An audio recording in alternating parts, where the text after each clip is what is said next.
ஆண்டவர் இயேசுவின் நாமத்தினாலே மீண்டுமாய் உங்கள் யாவரையும் மனதார வாழ்த்துகிறோம். கர்த்தர் உங்களை ஆசீர்வதிப்பாராக. இந்த நாளிலும் கூட அதிகமாய் ஜெபத்தோடு தேவ சமூகத்திலே நான் வசனத்திற்காய் காத்திருந்த பொழுது கர்த்தர் எனக்கு தந்த ஒரு ஆலோசனையை நான் உங்கள் மத்தியிலே பகிர்ந்து கொள்ள விரும்புகிறேன். கிறிஸ்தவ வாழ்க்கை என்பது லகுவானது அல்ல.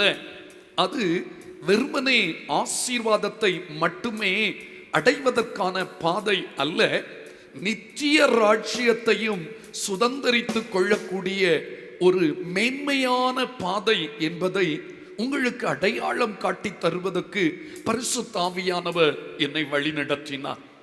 ஆண்டவராகிய இயேசு கிறிஸ்துவின் போதனைகளிலேயே மகுடமாக மணிமகுடமாய் திகழ்வது மலை பிரசங்கம் தான். அந்த மலை பிரசங்கத்திலே ஆண்டவர் இப்படியாக சொல்லுவார், ஒருவன் உன்னுடைய ஒரு வலது கன்னத்திலே அரைவானையானால் நீ அவனுக்கு மறு கன்னத்தை என்ன செய்து விடு, காட்டி கொடுத்து விடு. ஒருவன் உன்னுடைய வஸ்திரத்தை உரிந்து கொள்ள மனதாய் இருந்தால் அவனுக்கு உன்னுடைய அங்கியையும் விட்டுவிடு. ஒருவன் உன்னை 1 மைல் தூரம் வருவதற்கு பலவந்தம் பண்ணினால் நீ அவனோடு கூட 2 மைல் தூரம் போய்விடு என்று சொல்லுகிறார். அது ஒரு கடினமான ஒரு அனுபவம், இது ஒரு கடினமான ஒரு சத்தியம். அநேகரால இதை ஏற்றுக்கொள்ளவும் முடியவில்லை, அதை வாழ்க்கையிலே நடைமுறைப்படுத்தவும் மனது இல்லை. ஆனால் உண்மையாய் ஆண்டவருடைய மாதிரியை பின்பற்ற துடிக்கிற கிறிஸ்தவர்கள் நிச்சயம் இப்படிப்பட்ட வசனங்களை தங்கள் வாழ்விலே நடைமுறைப்படுத்துவதற்கு வாய்ப்பு கிடைக்கும் பொழுது அதை நடைமுறைப்படுத்துவதிலே அதிக உற்சாகமுடையவர்களாக இருப்பார்கள். பொதுவாக மனித தன்மை, ஒருவன் வலது கன்னத்தில் அடித்தால் நாம் எப்படி ஆகிலும் வாடகைக்கு ஒரு கை வாங்கி ஆகிலும் அவன் இடது கன்னத்தை அடிக்க துடித்து விடுவோம். இன்றைய கிறிஸ்தவர்களின் நிலை இப்படித்தான் இருக்கிறது. ஆனால் கிறிஸ்துவின் உபதேசம் அப்படிப்பட்டது அல்ல. இப்படிப்பட்ட சூழ்நிலைகளை சகிப்பதற்குத்தான் ஆண்டவர் உங்களையும் என்னையும் பிரித்தெடுத்திருக்கிறார் என்பதை ஏனோ இன்றைய கிறிஸ்தவம் மறந்து கிடக்கிறது. ஆனால் ஆண்டவர் அதை நினைப்பூட்டுவதற்காகத்தான் இந்த நாளிலும் கூட சகித்துக் கொள்ளுங்கள் என்கிற தலைப்பிலே கர்த்தர் தம்முடைய வசனத்தின் ரகசியங்களை ஜனங்களுக்கு விளக்கி காண்பிப்பதற்கு அடிமைக்கு பாரம் தந்திருக்கிறார். அதற்கு ஆதாரமாக இன்று எடுத்துக்கொள்ளப்பட்ட வேத வசனம் 1 கொரிந்தியரின் புஸ்தகத்திலே 13வது அதிகாரத்தை எல்லாரும் திருப்பிக் கொள்வோம். 1 கொரிந்தியர் 13வது அதிகாரம் அதனுடைய 7வது வசனத்தை நாம் வாசிக்க போகிறோம். சகலத்தையும் தாங்கும், சகலத்தையும் விசுவாசிக்கும், சகலத்தையும் நம்பும், போதும், சகலத்தையும் சகிக்கும்.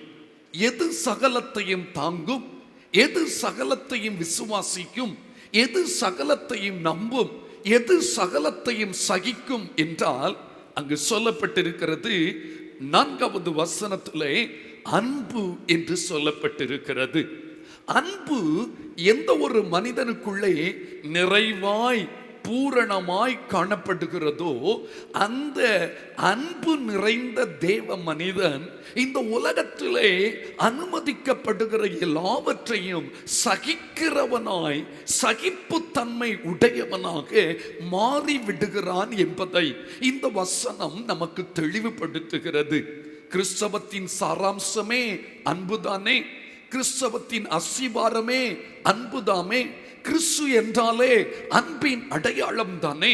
அந்த தேவ அன்பினால் ஒரு மனிதன் தன்னுடைய வாழ்வில் நிறைந்திருக்கும் பொழுது இந்த உலகத்திலே எந்ததான் சூழ்நிலைகள் அனுமதிக்கப்பட்டாலும் அவன் அவைகளை சகிக்கிறவனாய் அவைகளை சகிப்பதின் மூலம் கிறிஸ்துவின் அன்பை இந்த உலகத்துக்கு வெளி காண்பிக்கிறவனாய் மாறிவிடுவான் என்பதைத்தான் வேதம் நமக்கு தெளிவுபடுத்துகிறது.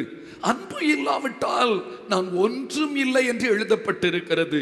1ஆம் வசனம் பாருங்கள், நமக்கு தெரிந்ததுதான்.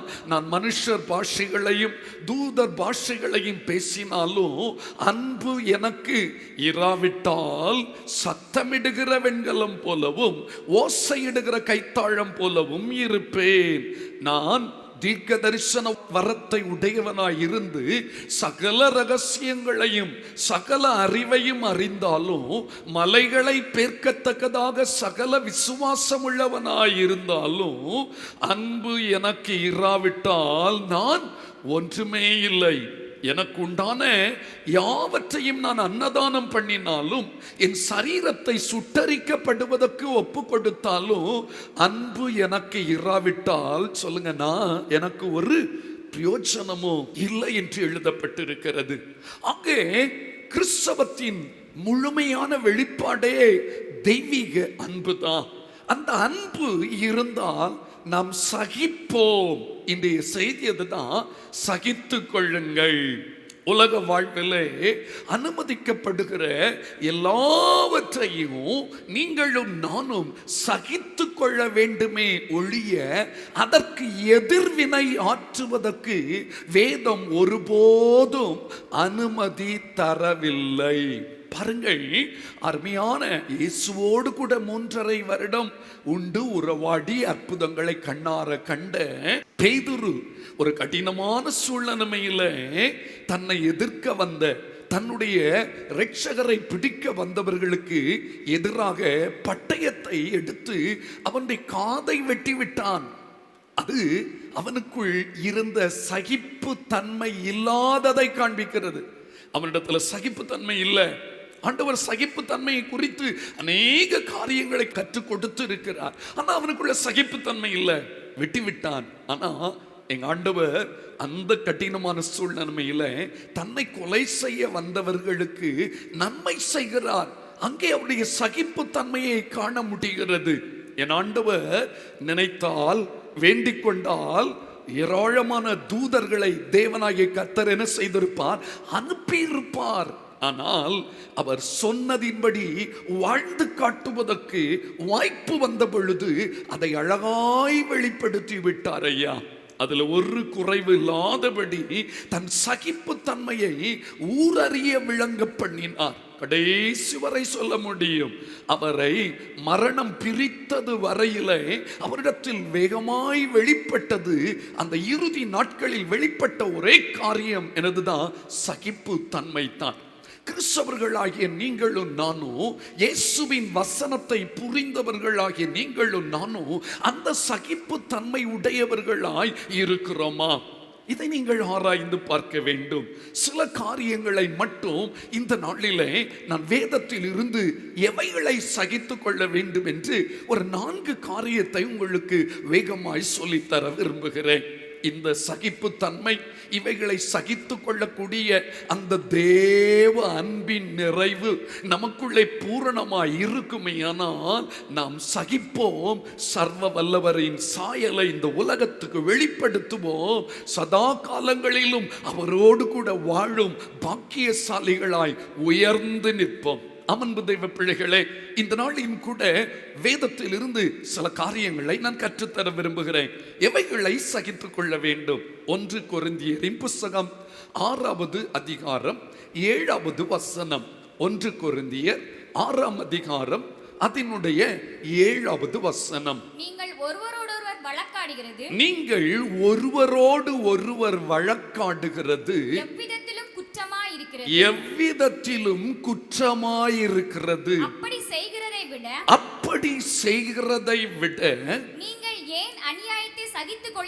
நீங்கள் ஏன் அநியாயத்தை சகித்துக் கொள்ளுகிறதில்லை? ஏன் நஷ்டத்தை பொறுத்து கொள்ளுகிறது இல்லை? கவனிக்கணும். நீங்கள் ஒருவரோடு ஒருவர் வழக்காடுகிறது எவ்விதத்திலும் குற்றமாயிருக்கிறது. அப்படி வழக்காடுகிறதை விட நீங்கள் ஏன் அநியாயத்தை சகித்துக் கொள்ளுகிறதில்லை? ஏன் நஷ்டத்தை பொறுத்து கொள்ளுகிறதில்லை? உங்களை பார்த்து ஒரு கேள்வி எழுப்பப்படுகிறது. இதிலிருந்து ஒன்றை புரிந்து கொள்ள முடிகிறது. நாம் வழக்காடுகிறவர்களாய் இருக்கக்கூடாது.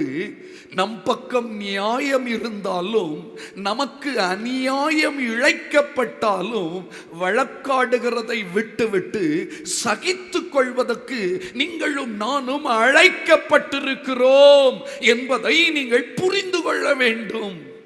இன்று கோர்ட்டில் அதிகமான கேஸ்கள் நம்ம மாவட்டத்தை பொறுத்த அளவில் கிறிஸ்தவர்களால் தொடுக்கப்பட்டதாகத்தான் இருக்க முடியும். சின்ன சின்ன காரியங்களுக்கு ஒரு 10 சதுர அடி நிலத்தை இல்லது 1 சதுர அடி நிலத்திற்காக பல லட்சம் செலவு பண்ணுகிற கிறிஸ்தவர்கள் உண்டு.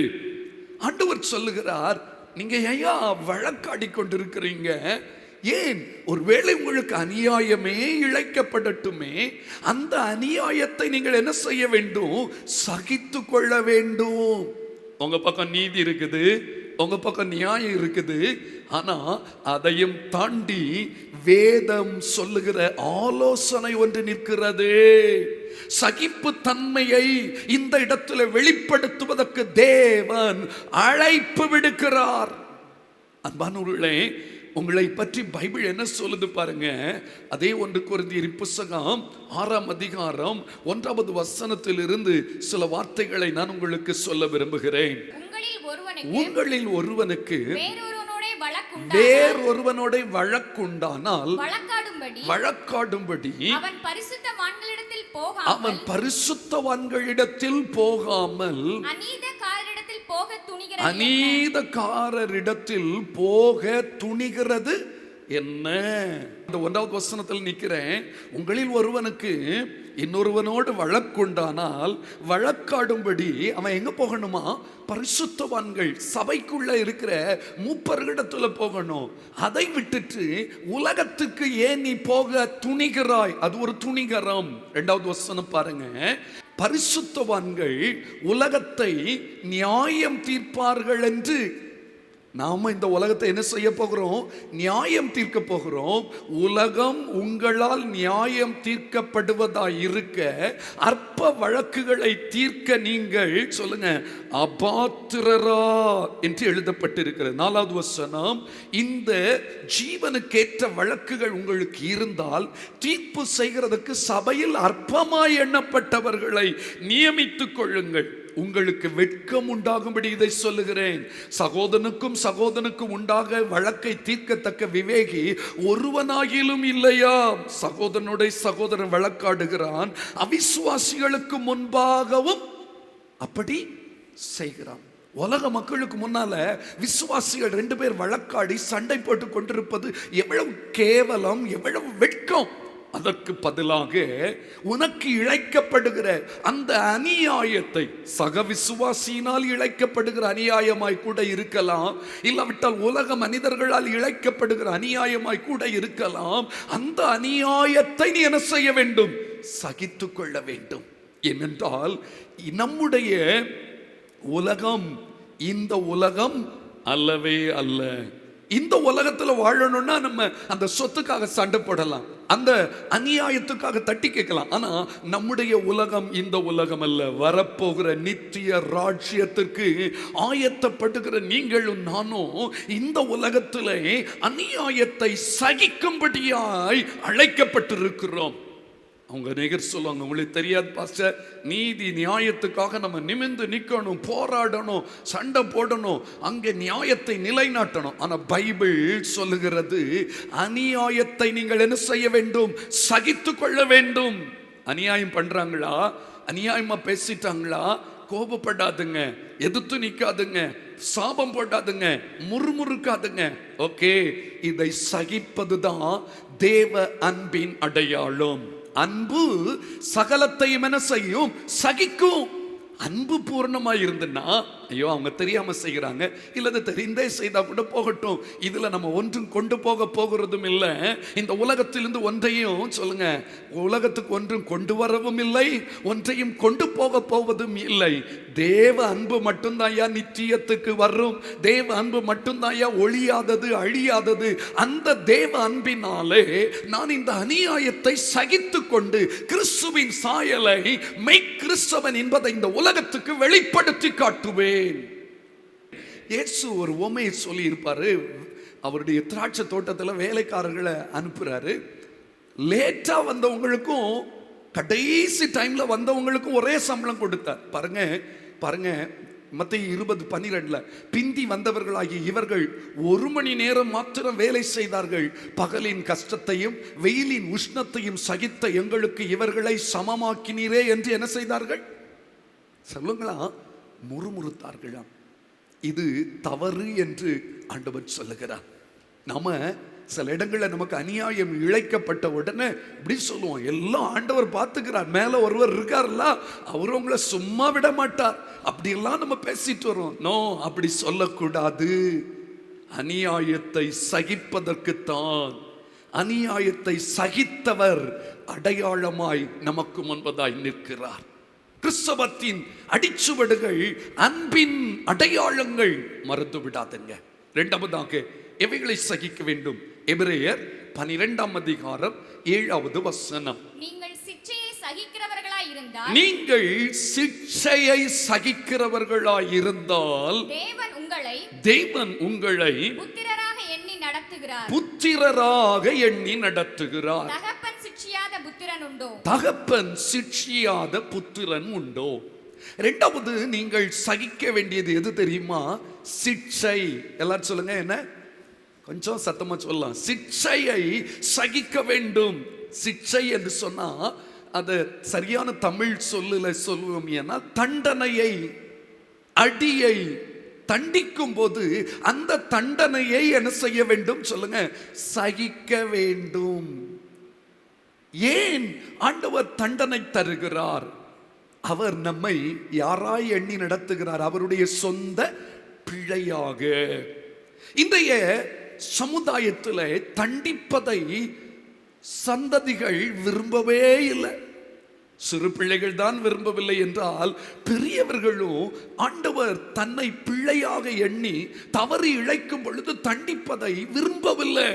உடனே சுட்டிக்காட்டு பாருங்க, அவனை பாருங்க, அவன் என்னோட எவ்வளவு மோசமா நடக்கிறான், எவ்வளவு அநியாயம் பண்றான், கொள்ளை அடிக்கிறான், யார் யாருக்கும் அநியாயம் எல்லாம் செய்கிறான், அவன் நல்லா இருக்கான், நான் ஒரு சின்ன தவறு தான் செய்தேன், என்னை இவ்வளவு தண்டித்து விட்டாரே என்று சொல்லி மிகுந்த வேதனையோடு கூட சோர்வடைகிறவங்க, கோபப்படுறவங்க, கேள்வி கேட்கிறவங்க அநேகம் இருக்கிறது. ஸ்தோத்திரம். நல்ல கவனிங்க. புதிய மொழிபெயர்ப்புல அழகா சொல்ல, எனவே ஒரு பிதாவின் தண்டனை என்று எல்லா துன்பங்களையும் என்ன செய்யுங்கள்? ஏற்றுக்கொள்ளுங்கள். ஒரு தந்தை தன் மகனை தண்டிப்பது போன்றே தேவன் உன்னையும் என்ன செய்திருக்கிறார்? தண்டித்திருக்கிறார். எல்லா பிள்ளைகளுமே தன் தந்தைகளால் தண்டிக்கப்பட்டிருக்கிறார்கள். உண்மையா தேவன் நம்மை தன்னுடைய பிள்ளைகளாய் வைத்திருப்பாரையானா, நாம் தவறு செய்யும் பொழுது அவர் நம்மை என்ன செய்கிறவராய் இருக்கிறார்? சிட்சிக்கிறார், தண்டிக்கிறார், கண்டிக்கிறார். அந்த சிட்சையை நாம் என்ன செய்ய வேண்டும்? சகிக்க வேண்டும். சில வீட்டில் பார்த்துருக்கீங்களா, பிள்ளைகளிடத்துல பெற்றோர் பட்சபாதமா இருப்பாங்க. என்கிட்ட கூட ஒரு பிள்ளை வந்து இப்படி சொல்றாப்ல, தம்பி வந்து சொல்றான், உங்களுக்கு தெரியாது பாஸ்டர், எங்க வீட்டில் அவன் தப்பு செய்தா தண்டிக்கவே மாட்டாங்க, நான் தப்பு செய்தா தான் தண்டிப்பாங்க.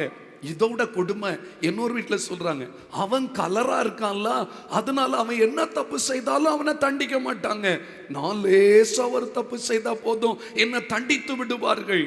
நோ நோ நோ, இது நீ தவறாய் புரிந்து கொண்ட ஒரு காரியம். எந்த ஒரு தகப்பனும் தன்னுடைய பிள்ளைகள் தவறு செய்யும் பொழுது கண்டிப்பா என்ன செய்து விடுவார்கள்? தண்டனை கொடுப்பார்கள். பாருங்க, தன் பிள்ளை இல்லை என்றால் வேறொருவருடைய பிள்ளைன்னா கண்டுகொள்ள மாட்டாங்க. ஆனா சொந்த பிள்ளைய அவன் தவறு செய்யும் பொழுது நிச்சயமா தண்டிக்கிறது உண்டு. அதே போலதான் எனக்கு ஒரு சிக்ஷையை கர்த்தர் அனுமதித்தா அதை சகிக்க வேண்டும். சகிப்பது மட்டுமல்ல, அதுல உணர்வடைய வேண்டும். எதற்காக பாருங்க, நல்ல ஞாபகம் இருக்குது. ஸ்கூல்ல படிக்கும்போது டீச்சர் பெரிய பிரம்பு வைத்து கையில அடிக்கிறத ஞாபகம் இருக்குது. அடி வாங்கியிருக்கேன் நிறைய. அதே நேரத்தில் சில என் கூட கிளாஸ்மேட்ஸ் இருக்காங்க பாருங்க, அந்த கம்பை அப்படியே பிடிச்சுக்குவான். அவனால அந்த அடியை ஏற்றுக்கொள்ள மனசு இல்லை. டீச்சர் அடிக்காதுங்க, விட மாட்டான். டீச்சர் இழுக்க அவன் இழுக்க. அதே போல சில வீடுகளை பெற்றோர் கம்பெடுத்து அடிக்க வந்தா பெற்றோரையே மாத்தி அடிச்சுக்குவான், அடிச்சு தூர போட்டு விடுவான். ஏன்றா சிக்ஷையை சகிக்கிற மனம் கிறிஸ்தவர்களிடத்தில் இல்லாமல் போய்விட்டது. ஆனா பைபிள் அழகா சொல்லுகிறது, எபிரேயர் 12:7 அழகா சொல்லுகிறது, நீங்கள் சிக்ஷையை சகிக்கிறவர்களாயிருந்தால் தேவன் உங்களை புத்திரராக எண்ணி நடத்துகிறார். தகப்பன் சிட்சியாத சொல்லுங்க புத்திரன் உண்டோ? உங்க பிள்ளைகளை நீங்க தவறு செய்யும் போது, பிள்ளைகள் தவறு செய்யும் போது சிட்சிக்கிறீங்களா? அந்த சிக்ஷையை அந்த பிள்ளை சகிக்கும் பொழுதுதான் அந்த பிள்ளை தகப்பனுக்கு உகந்த பிள்ளையாய் உருமாறி வளருகிறது. நல்ல கவனிக்கணும். அந்த 12ஆம் அதிகாரத்தில் 5வது வசனத்திலிருந்து சில வசனங்களை நான் வேகமாய் உங்களுக்கு வாசிக்க விரும்புகிறேன். அன்றியும் என் மகனே, கர்த்தருடைய சிக்ஷையை அற்பமாக எண்ணாதே, அவரால் கடிந்து கொள்ளப்படும் போது சோர்ந்து போகாதே. கர்த்தர் எவனிடத்தில் அன்பு கூறுகிறாரோ அவனை அவர் சிக்ஷித்து தாம் சேர்த்து கொள்ளுகிற எந்த மனுஷனையும் தண்டிக்கிறார் என்று பிள்ளைகளுக்கு சொல்லுகிறது போல உங்களுக்கு சொல்லி இருக்கிற புத்தி மதியை எல்லாரும் என்ன செய்துட்டாங்க? மறந்து விட்டார்கள். 8வது வசனம், எல்லாருக்கும் கிடைக்கும் சிக்ஷை உங்களுக்கு கிடையாதிருந்தால் நீங்கள் புத்திரராயிராமல் யாராயிருப்பீர்கள்? வேசி பிள்ளைகளாயிருப்பீர்களே. அன்றியும் நம்முடைய சரீரத்தின் தகப்பன்மார்கள் நம்மை சிட்சிக்கும் போது அவர்களுக்கு நாம் அஞ்சி நடந்திருக்க, நாம் பிழைக்கத்தக்கதாக ஆவிகளின் பிதாவுக்கு வெகு அதிகமாய் அடங்கி நடக்க வேண்டும் அல்லவோ? அவர்கள் தங்களுக்கு நலமென்று தோன்றினபடி நம்முடைய பெற்றோர்கள் கொஞ்ச காலம் சிட்சித்தார்கள். ஆனால் நம்முடைய ஆண்டவர் அப்படி இல்லை. தம்முடைய பரிசுத்தத்துக்கு, அதாவது இயேசுவின் பரிசுத்தத்திற்கு ஈக்குவலா நாம பரிசுத்தம் உள்ளவர்கள் ஆகும் பொருட்டு நம்முடைய பிரயோஜனத்துக்காகவே நம்ம என்ன செய்கிறார்? சிட்சிக்கிறார். சிக்ஷையை சகிப்பது பரிசுத்தத்தில் வளருவதற்காக, பரிசுத்தத்தில் பூரணப்படுவதற்காக. எதற்காக என் ஆண்டவர் என்னை சிக்ஷிக்கிறார்? அந்த சிக்ஷையின் மூலம் எனக்குள்ள இருக்கிற குறைவுகளை களைந்து நான் அவருக்கு உகந்தவனாய் மாறுவேன் என்ற எண்ணத்தோடு தான் அவர் என்னை சிக்ஷிக்கிறார். அன்பான தெய்வ பிள்ளைகளே, நீங்கள் சிக்ஷையை சகிக்கிறவர்களாய் இருக்கிறீர்களா இல்லது சிக்ஷையில முறுமுறுக்கிறவர்களாய் இருக்கிறீர்களா? சில பிள்ளைகளை பாருங்க, அடி வாங்கிட்டே வாயை திறக்காது, ஆனால் மனசுக்குள்ள முறுமுறுக்கும். அப்பா அம்மாவை திட்டிகிட்டே இருக்கும். பெருசா வந்துட்டாங்க, என்ன அடிச்சுட்டாங்க, அவன் எல்லாம் தப்பு பண்ண, அவனை அடிக்கல, ஆனா என்ன அடிச்சுட்டாங்கன்னு மனதுக்குள்ள பொறுமை கொண்டிருக்கும். தவறா கோபப்பட்டு பேசிக்கொண்டிருக்கும். அவங்களுக்கு திருந்துவதற்கு மனதில்லை. என்ன நோக்கத்தோடு என் தகப்பன் என்னை சிக்ஷிக்கிறார் என்கிற நோக்கத்தை, தகப்பனின் நோக்கத்தை, தகப்பனின் இருதயத்தை புரிந்து கொண்டு அதற்கேற்றபோல் தன்னுடைய ஜீவியத்தை உருமாற்றுவதற்கு இடம் கொடுக்கிற மனிதன் தான் சிக்ஷையை சகிக்கிறவன். நீங்கள் சிக்ஷையை சகிக்கிறவர்கள் தானா இல்லது சிக்ஷையில் முறுமுறுக்கிறவர்களா? சிக்ஷையினால் சோர்ந்து போனவர்களா? சிக்ஷையினால் பின்னிட்டு திரும்பினவர்களா? யோசித்து பாருங்கள். 2 காரியத்தை சொன்னேன். ஒன்று, அநியாயத்தை நீங்களும் நானும் என்ன செய்ய வேண்டுமா? சகிக்க வேண்டும். இரண்டாவதாக சிக்ஷையை சகிக்க வேண்டும். அநேகருக்கு அடியே கிடைக்காது. அவங்க பாட்டுக்கு சினிமா பார்ப்பாங்க, அனைத்து தவறான காரியங்களை செய்வாங்க, கெட்ட வார்த்தை பேசுவாங்க, குடிப்பாங்க. ஆனால் அவங்களுக்கு ஒரு தீமையும் வரல, ஒரு பிரச்சனையும் இல்லை. அவங்க பாட்டுக்கு நல்லா இருக்காங்களே. ஆனால் நான் ஒரு சின்ன தப்பு தான் செய்தேன். அந்த சீரியலை அப்படி லைட்டாக பார்த்தேன். அடுத்த நாள் எனக்கு நங்கனி தலையில் ஒரு கொட்டு கிடைச்சது. ஐயோ ஏன் ஆண்டவர் அநியாயம் செய்கிறாரா? கிடையாது. என்னை அவர் தன்னுடைய பிள்ளையாய் வைத்திருக்கிறார். சொந்த பிள்ளை எல்லாருக்கும் சிக்ஷை உண்டு. அந்த சிக்ஷையை சகித்து கொண்டால் அந்த சிக்ஷையை சகிக்கிற பிள்ளை அந்த தகப்பனுடைய பரிசுத்தத்துக்கு பங்காளியாய் மாற முடியும். என்னை பரிசுத்தத்தின் மேல் பரிசுத்தம் உள்ளவனாய் மாற்றுவதற்குத்தான் சிக்ஷிக்கிறார். அந்த சிக்ஷையை நான் என்ன செய்வேன்? சகிப்பேன். தீர்மானமிடுங்கள், சிக்ஷையை ஏற்றுக்கொள்ளுங்கள், சிக்ஷையினால் சீர்படுங்கள். அதை கர்த்தர் பிரியமாயிருக்கிறார். மூன்றாவதாக இவைகளை ஆண்டவர் சகிக்கும்படி நம்மை அழைத்திருக்கிறார். யாக்கோபு எழுதின பொதுவான நிருபம் 1வது அதிகாரம் அதனுடைய 12வது வசனம். சோதனையை சகிக்கிற மனுஷன் பாக்கியவான். சோதனையை சகிக்கிற மனுஷன் பாக்கியவான். அவன் உத்தமன் என்று விளங்கின பின்பு, அவன் உத்தமன் என்று விளங்கின பின்பு கர்த்தர் தம்மிடத்தில் அன்பு கூறுகிறவர்களுக்கு, கர்த்தர் தம்மிடத்தில் அன்பு கூறுகிறவர்களுக்கு வாக்குத்தத்தம் பண்ணின ஜீவ கிரீடத்தை பெறுவான். வாக்குத்தத்தம் பண்ணின ஜீவ கிரீடத்தை பெறுவான். இங்கே சகிக்க வேண்டிய அடுத்த ஒரு அனுபவம் எழுதப்பட்டிருக்கிறது. சொல்லுங்க, சோதனையை சகிக்கிற மனுஷன். பழைய ஒரு பாடல் உண்டு, எல்லாருக்கும் ஞாபகம் இருக்கும் நினைக்கிறேன். சோதனையை சகிப்பவனே சாந்தமும் பொறுமையும் உள்ளவனே. ஹல்லேலூயா, ஸ்தோத்திரம் ராஜா. சோதனையை சகிப்பவனே சாந்தமும் பொறுமையும் உள்ளவனே. சோதனையை சகிப்பவனே சாந்தமும் பொறுமையும் உள்ளவனே. ஜீவ கிரீடம் பெற்றிடுவான், ஜோதியாய் பிரகாசிப்பான். ஜீவ கிரீடம் பெற்றிடுவான், ஜோதியாய் பிரகாசிப்பான்.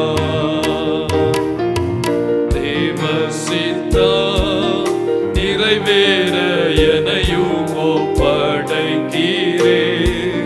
தேவ சத்தம் என்னுள்ளம் பலமாக தோனிக்குதே. தேவ சித்தம் நிறைவேற எனையும் ஒப்படைக்கிறே. தேவ சத்தம் என்னுள்ளம் பலமாக தோனிக்குதே. சோதனையை சகிப்பவனே சாந்தமும் பொறுமையும் உள்ளவனே. இங்கே அழகாக வேதம் சொல்லுகிறது, மூன்றாவது சகிக்க வேண்டியது எதை? சோதனை. அருமையானவர்களே, தேவன் தம்முடைய பிள்ளைகளை என்ன செய்கிறவர்? சோதிக்கிற கர்த்தராய் காணப்படுகிறார். பொல்லாங்கினால் சோதிக்க மாட்டார். ஆனால் அவர் ஒவ்வொருவரையும் சோதித்து பார்க்கிற தேவன். நம்முடைய விசுவாசத்தை சோதித்து பார்ப்பார், நம்முடைய பரிசுத்த வாழ்க்கையை சோதித்து பார்ப்பார், நம்முடைய பொறுமையை சோதித்து பார்க்கிறார், நம்முடைய அன்பின் தன்மையை சோதித்து பார்க்கிறார், நம்முடைய கனி நிறைந்த ஜீவியத்தை அவர் சோதித்து பார்க்கிறார். ஆபிரகாம் என்கிற அந்த பரிசுத்த தேவ மனிதனை கர்த்தர் சோதித்திருக்கிறார். யோபு தேவனால் நற்சாட்சி பெற்ற மனிதன். அந்த மனிதனுக்கு என்ன அனுமதிக்கப்பட்டிருந்தது? சோதனை அனுமதிக்கப்பட்டிருந்தது. அந்த மனிதன் கம்பீரமாய் சொல்லுகிறார், நான் சோதிக்கப்பட்ட பின் எப்படி மாறுவேன்? பொன்னாக மாறுவேன். சோதனை என்னை புடமிட்டாலும் அதன் முடிவு என்னை பிரகாசிக்க பண்ணுகிறது என்பதை நீங்கள் புரிந்து கொள்ளணும். சோதனைகள் என்னுடைய ஆவிக்குரிய தன்மையை தேவன் அடையாளம் கண்டு கொள்வதற்காக அனுமதிக்கப்பட்டிருக்கிறது. பாருங்கள், இங்கே சொல்லப்பட்டிருக்கிறது, சோதனையை சகிக்கிற மனுஷன் என்ன செய்கிறார்? பாக்கியவான். இன்று ஆவிக்குரிய வாழ்விலே வளர்ச்சி அடையாத அநேக சோதனை காலத்தில் பின்வாங்கி போகிறார்கள் என்று வேதத்திலே உவமையின் மூலமாக இயேசு எழுதி வைத்திருக்கிறார். அந்த விதைக்கிறவனை பற்றி உவமையில ஆண்டவர் சொல்லுவார், சோதனை காலத்தில் இவர்கள் என்ன செய்து விடுகிறார்கள்? பின்வாங்கி போகிறார்கள். அவர்களால அந்த சோதனையில் ஈடு கொடுத்து தெய்வீகத்தை வெளிப்படுத்துவதற்கு அவர்களுக்கு மனது இல்லை. அன்பான தெய்வ பிள்ளைகளே, சோதனையை சகிக்கிற மனுஷன் பாக்கியவான். அந்த வசனம் திரும்ப சொல்லுகிறது, அவன் உத்தமன் என்று விளங்கின பின்பு. அப்ப எதற்காக ஆண்டவர் என்ன சோதிக்கிறார்? என்னில் இருக்கிற உத்தமத்தை வெளிப்படுத்துவதற்காக. நாத்தான் வேலை பார்த்த ஆண்டவர் சொன்னார், இதோ கபடற்ற உத்தம இஸ்ரவேலன். நம்முடைய ஜீவியத்திலே உத்தமத்தை விளங்க பண்ணுவதற்குத்தான் சோதனைகள் தொடர்ச்சியாய் அனுமதிக்கப்படுகிறது. அன்பான கர்த்தருடைய பிள்ளைகளே, அவன் உத்தமன் என்று விளங்கின பின்பு கர்த்தர் தம்மிடத்தில் அன்பு கூறுகிறவர்களுக்கு வாக்குத்தத்தம் பண்ணின ஜீவ கிரீடத்தை பெறுவானாம். அப்ப பாருங்க, தேவனிடத்தில் அன்பு கூறுகிறவர்கள் இவர்கள். யாருக்கு சோதனை? ஆண்டவர் மேல அளவு கடந்த அன்பு வைக்கிறவர்கள். ஆனால் அவர்களை சோதித்து பார்ப்பார். இந்த இடத்துல இவன் விசுவாசம் எப்படி இருக்குது, இந்த இடத்துல இவன் பரிசுத்தம் எப்படி இருக்குது. கவனிங்கள், ஸ்தோத்திரம், நல்ல கவனிங்க. தேவ சித்தத்தை அந்த ஆபிரகாம் நிறைவேற்றுவதற்கான ஒரு சோதனை வந்தது.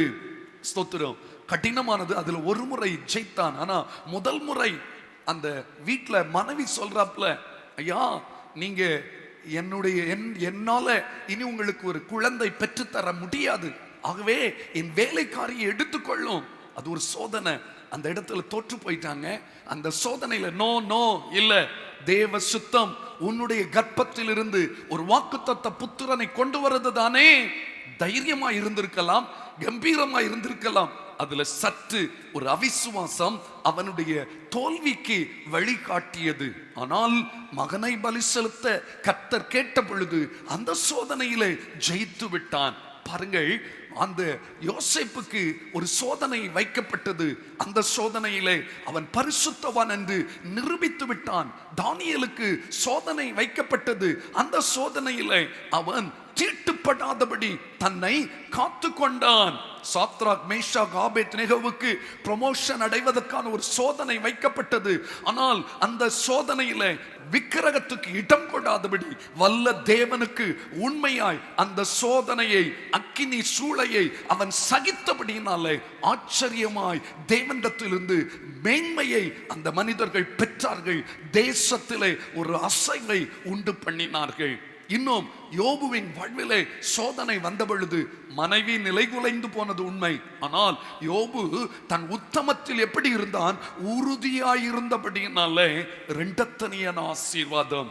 அன்பானவர்களே, உங்களுக்கு தேவன் அனுமதித்த சோதனையை உங்களால் தாங்க முடியும் என்பதை தேவன் அறிந்திருக்கிறார். 1 கொரிந்தியர் 10ஆம் அதிகாரம் 13வது வசனத்தை பாருங்கள், வாசிக்க கேட்போமா? மனுஷனுக்கு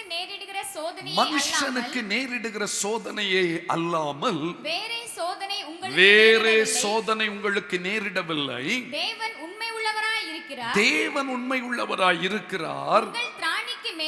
உங்கள் திராணிக்கு மேலாக நீங்கள் சோதிக்கப்படுவதற்கு அவர் என்ன செய்ய மாட்டார்? இடம் கொடுக்க மாட்டார். போதும், உங்க திராணிக்கு மேலாக சோதிக்கப்பட அவர் இடம் கொடுக்க மாட்டார். மனுஷனுக்கு நேரிடுகிற சோதனை தான். சொல்லுவான், எனக்கு மாறி வந்த சோதனை யாருக்கும் இல்லைங்க, யோபு கூட என் சோதனையை விட கம்மியா தான் இருக்கும் அப்படின்வாங்க. ஆனா ஆண்டவர் உங்களால தாங்க முடிந்த சோதனையை தான் அனுமதிக்கிறார். அந்த சோதனை எதற்காக? உங்கள் உத்தமத்தை வெளிப்படுத்துவதற்காக. புரிந்து கொள்ள வேண்டும்.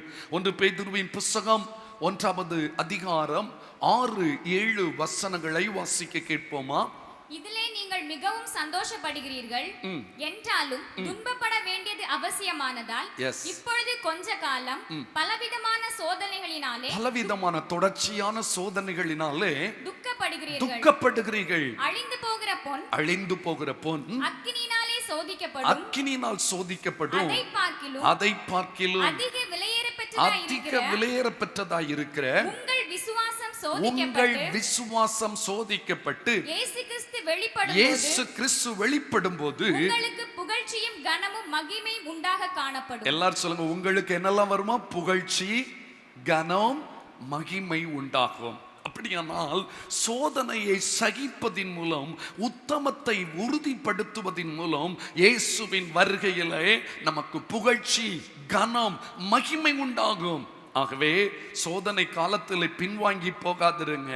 சோதனை காலத்தில் கேள்வியை கேட்காதுங்க. சோதனை காலத்தில் முறுமுறுப்போடு காணப்படாதுங்க. பைபிள் சொல்லுது, ஆபத்து காலத்தில் நீ என்ன செய்யக்கூடாது?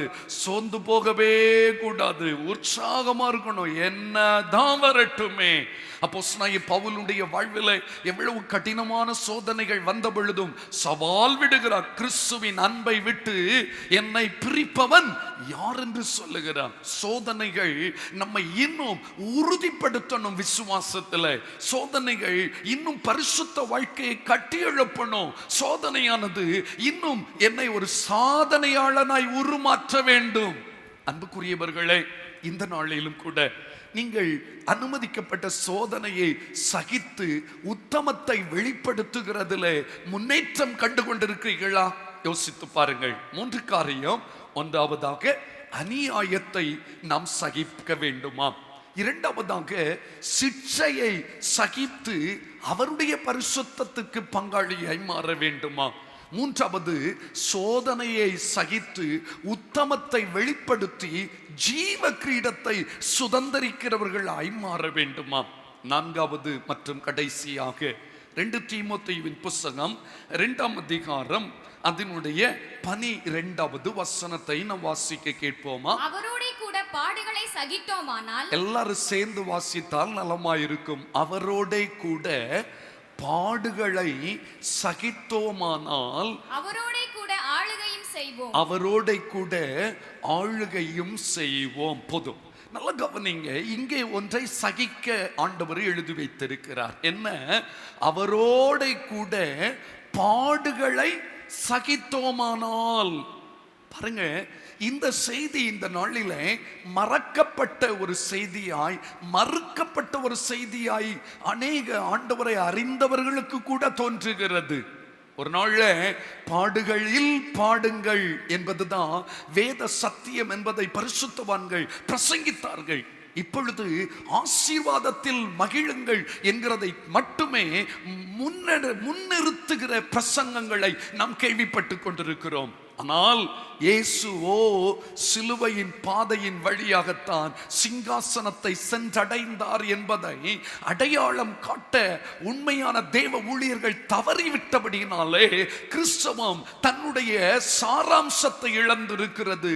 தன்னுடைய பாதையை தவறவிட்டு தவறான பாதையிலே திணறிக் கொண்டிருக்கிறது என்பதை இந்த பகல் வேளையில் நான் உங்களுக்கு அடையாளம் காட்டித்தர விரும்புகிறேன். என்ன சொல்லப்பட்டிருக்கிறது? அவரோட கூட பாடுகளை சகித்தோமானால் அவரோட கூட நம்ம என்ன செய்வோமா? ஆளுகை செய்வோம். பைபிள்ல சொல்லப்பட்டிருக்கிறது, அந்த 1000 வருஷ அரசாட்சியில ஆண்டவருடைய ஆளுகையில நீங்களும் அவரோடு கூட ஆளுகிறவர்களாய் இருக்க வேண்டுமானா இந்த உலகத்தில் எதை சகிப்பதற்கு ஆயத்தமாய் இருக்க வேண்டும்? பாடுகளை சகிப்பதற்கு ஆயத்தமாய் இருக்க வேண்டும். கிறிஸ்தவ ஜீவியம் என்பது பஞ்சுமத்தையிலே புரண்டு இளைப்பாறுகிறது இல்லவே இல்லை. கல்லும் முள்ளும் நிறைந்த கடின பாதையிலே, மேடுகளும் பள்ளங்களும் நிறைந்த தாறுமாறான பாதைகளிலே கர்த்தருக்காக பாடுகளை சகித்து பரலோகத்தை நோக்கி வீறு கொண்டு போவதைத்தான் கிறிஸ்தவம் அழகாக வர்ணித்து எழுதி வைத்திருக்கிறது. பாருங்க, ஒரு வசனத்தை இதுல சொல்ல விரும்பும். 2 கொரிந்தியர் 1ஆம் அதிகாரம் 6வது வசனத்தை பாருங்க. ஆதலால் நாங்கள் உபத்திரவப்பட்டாலும் அது உங்கள் ஆறுதலுக்கும் இரட்சிப்புக்கும் ஏதுவாகும். நாங்கள் ஆறுதல் அடைந்தாலும் அதுவும் உங்கள் ஆறுதலுக்கும் இரட்சிப்புக்கும் ஏதுவாகும். 2 தெசலோனிக்கர் 1:4. நீங்கள் சகிக்கிற சகல துன்பங்களிலும் உபத்திரவங்களிலும் பொறுமையையும் விசுவாசத்தையும் காண்பிக்கிறது நிமித்தம் உங்களை குறித்து நாங்கள் தேவனுடைய சபைகளில் என்ன பாராட்டுகிறோம்? மேன்மை பாராட்டுகிறோம். துன்பங்களை சகிப்பதற்கு நியமிக்கப்பட்டிருக்கிறதே என்று ஒரு வசனம் உண்டு. துன்பங்களை சகிப்பதற்கு, உபத்திரவங்களை சகிப்பதற்கு நியமிக்கப்பட்டிருக்கிறீர்களே என்று எழுதப்பட்டிருக்கிறது. இன்றைக்கு அநேகர் அதை மறந்து விட்டார்கள். கிறிஸ்தவ வாழ்க்கை என்பது பாடுகள் நிறைந்தது தான். எல்லாரும் சொல்லுங்க, என்ன நிறைந்தது தான்? பாடுகள் நிறைந்தது தான். அதான் பழைய பக்தன் பாடு, கஷ்டங்கள் வருங்கால் கழிப்பாக எண்ணு, இஷ்டமுடன் ஜெபம் அந்நேரம் சொல்லுங்க பண்ணு.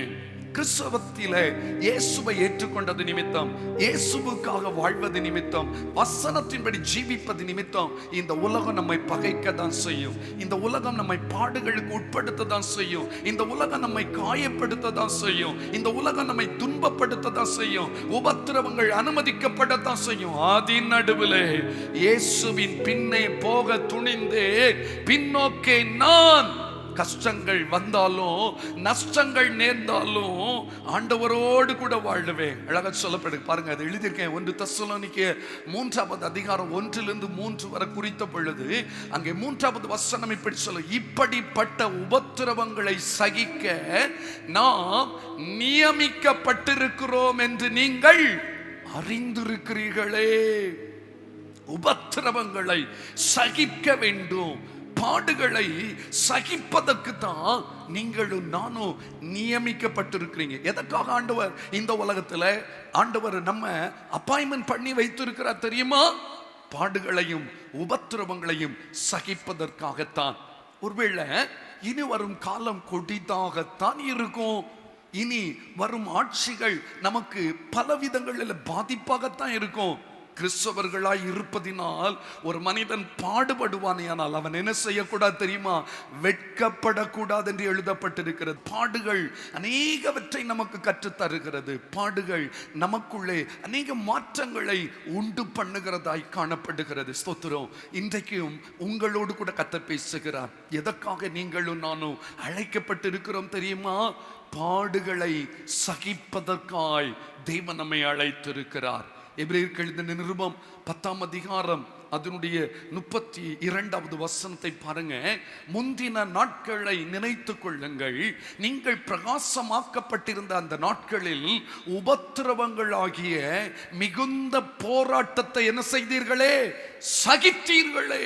ஒரு காலத்துல எவ்வளவு கஷ்டம் வந்த பொழுதும் ஓடோடி வந்தோம்ல சர்ச்சைக்கு, வீட்டில் போகக்கூடாதுன்னு சொன்ன பொழுது கூட ஆண்டவர் ஆராதிக்க ஒளித்து ஓடி வந்த அநேக பேர் இன்றைக்கு ஆராதிக்காம வீட்டில் சும்மா உட்கார்ந்து இருக்காங்க. பாருங்க, அதை கர்த்தர் நினைப்பூட்டுகிறார். அடுத்த வசனம் சொல்லுகிறது 1 பேதுரு 2:19-20 பாருங்க. ஏனெனில் தேவன் மேல் பற்றுதலாய் இருக்கிற மனசாட்சி நிமித்தம் ஒருவன் அநியாயமாய் பாடுபட்டு உபத்திரவங்களை பொறுமையாய் சகித்தால் அதுவே கர்த்தருக்கு பிரீதியாயிருக்கும். நீங்கள் குற்றம் செய்து அடிக்கப்படும் போது பொறுமையோடு சகித்தால் அதனால் என்ன கீர்த்தி உண்டு? நீங்கள் நன்மை செய்து பாடுபடும் போது பொறுமையோடு சகித்தால் அதுவே தேவனுக்கு முன்பதாக உகந்ததாய் காணப்படும். அன்பானவர்களே, கிறிஸ்துவின் சாயலை இந்த உலகத்தில் வெளிப்படுத்தும் பொழுது இந்த உலகம் நம்மை பகைக்கத்தான் செய்யும். வசனத்தின்படி வாழும் பொழுது இந்த உலகத்துக்கு ஒத்து போக முடியாது. இந்த உலகம் சொல்லுவதை ஏற்றுக்கொள்ள முடியாது. அப்படிப்பட்ட நிலையில உலகம் நம்மை பகைக்கும், உலகம் நம்மை உதைக்கும், உலகம் நம்மை வதைக்கும், உலகம் நம்முடைய ஜீவியத்தை சிதைக்கும். ஆனாலும் என் ஆண்டவரை மட்டுமே பிரியப்படுத்தி அவருடைய சுத்தத்தை செய்வதிலே உறுதியாய் இருக்கிறவர்களை கர்த்தர் நித்திய ராஜ்யத்திலே தன்னுடைய மேன்மையின் ஆசீர்வாதங்களால் முடிசூட்டுவார். என கேட்கிற எனக்கு மிகவும் பிரியமானவர்களே, கிறிஸ்துவுக்காக பாடுகளை சகிப்பதற்கு ஆயத்தம் தானா? பேசுவது லகுவானது, ஆனால் அதை வாழ்க்கையில அனுபவிப்பது கொஞ்சம் கடினமானது தான். அந்த கடினமானதை கர்த்தருடைய ஆவியானவரோடு இசைந்து இணைந்து நிற்போமே, ஆனால் அதை லகுவானதாய் கர்த்தர் மாற்றித்தர வல்லவராய் காணப்படுகிறார். ஒருவேளை இனி வரக்கூடிய நாட்கள் இயேசுவுக்காய் வாழ்வதற்கு கடினமான நாட்களாகத்தான் இருக்கும். ஆனால் அந்த கடினமான நாட்களிலும் பாடுகளை சகித்து பாடிக்கொண்டே பரலோகத்தை நோக்கி வெற்றி நடை போடுகிறவர்களை கர்த்தர் இருகரம் நீட்டி வரவேற்பதற்கு எழுந்து நிற்கிறார். ஒரு ஸ்தேவானை பாருங்கள், அவன் மேலே கல்லறிந்தார்கள், அவனை கொலை செய்தார்கள். ஆனால் என் ஆண்டவர் எழும்பி நின்று அவனை வரவேற்றதை வேதம் வலியுறுத்துகிறது. அந்த மனிதனுக்காய் வானம் திறக்கப்பட்டது. பாடுபட்டவனுக்கு பரலோகம் எப்பொழுதும் கை கொடுக்கவும் திறந்து கிடக்கவும் அது ஆயத்தமாய் காணப்படுகிறது. அன்புக்குரியவர்களை, சகித்து கொள்ளுகிற அந்த சகிப்பு தன்மையை சர்வ வல்லவர் நம்ம ஒவ்வொருவருக்கும் இன்று தருவாராக. பைபிள்ல ஏசாயாவுல சொல்லப்படுகிற ஆகையால் கர்த்தராகிய ஆண்டவர் எனக்கு துணை செய்கிறார். சொல்லுங்க, ஆகையால் நான் வெட்கப்படேன், நான் வெட்கப்பட்டு போவது இல்லை என்பதை அறிந்திருக்கிறேன். ஆகையால் என் முகத்தை எப்படி மாக்கினேன் தெரியுமா? கற்பாறையை போலாக்கினேன். உமிழ் நீருக்கும் என் முகத்தை என்ன செய்யவில்லை?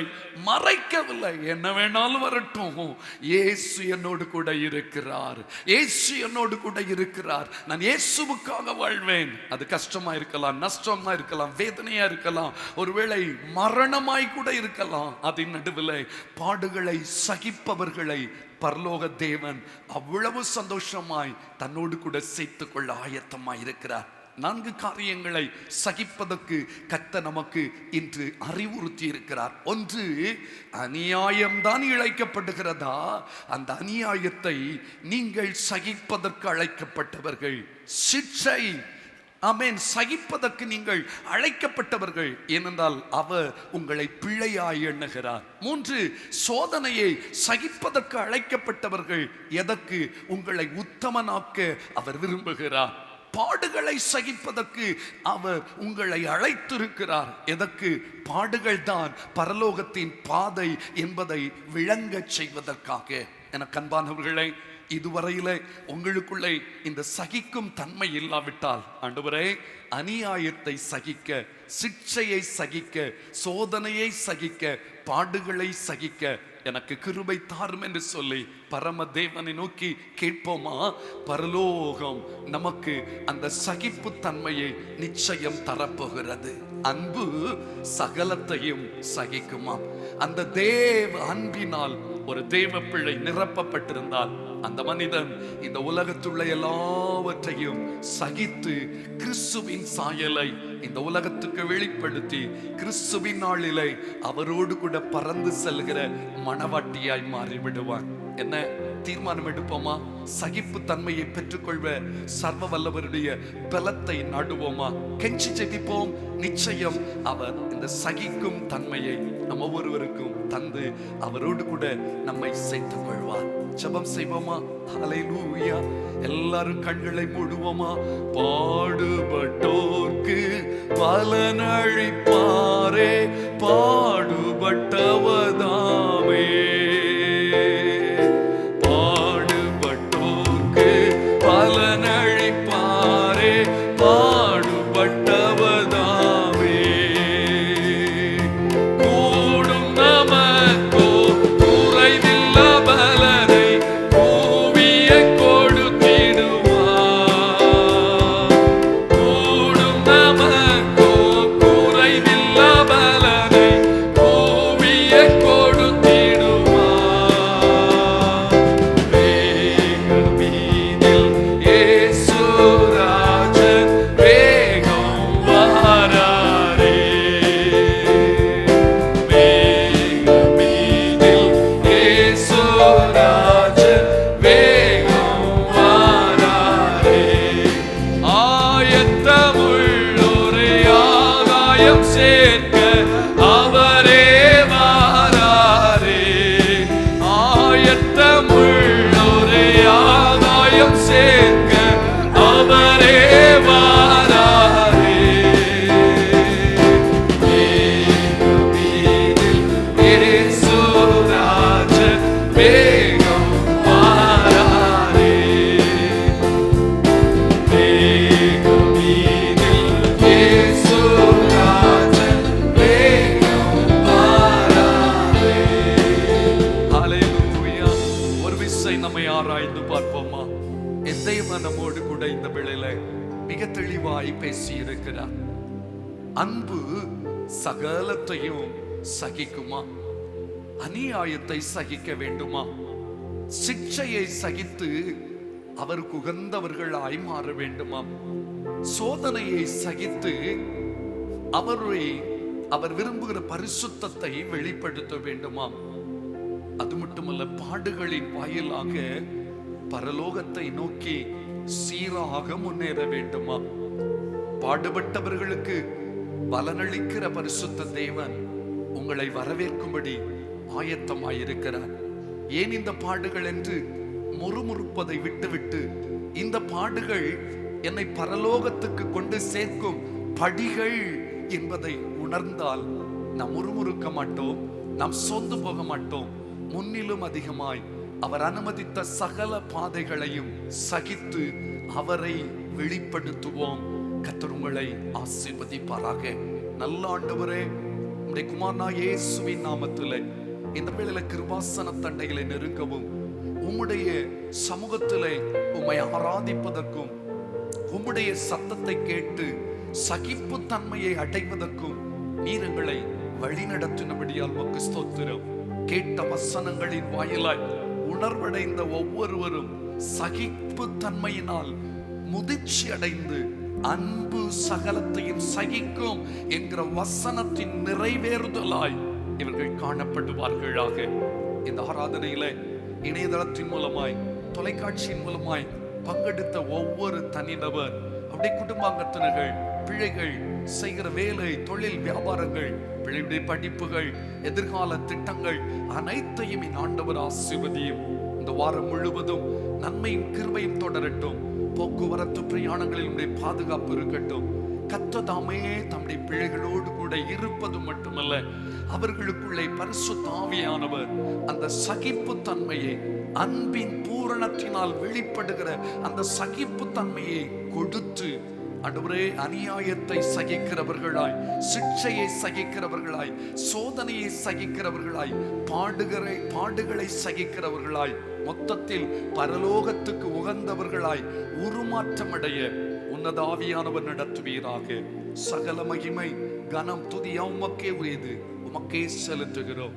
எங்களோடு கூட இருந்தவரும் இப்பொழுதும் எங்களுக்காய் சிலுவையில எங்களுக்காய் பரிந்து பேசுகிறவரும், இந்த உலகத்தில் வாழ்ந்த பொழுது சிலுவையை சகித்து, அவமானத்தை சகித்து, நிந்தனைகளை சகித்து மாதிரியாய் ஜீவித்த இயேசுவின் நாமத்தினாலே ஜெபிக்கிறோம், ஆசீர்வதிக்கிறோம். ஜெபம் கேளும் ஜீவனுள்ள நல்ல பிதாவே, ஆமென். என் ஆத்துமாவே கர்த்தரை ஸ்தோத்திரி, என் முழு உள்ளமேடு பரிசுத்த நாமத்தை ஸ்தோத்திரி. என் ஆத்துமாவே கர்த்தரை ஸ்தோத்திரி, கர்த்தர் செய்த சகல உபகாரங்களை மறவாதே. ஆமென்.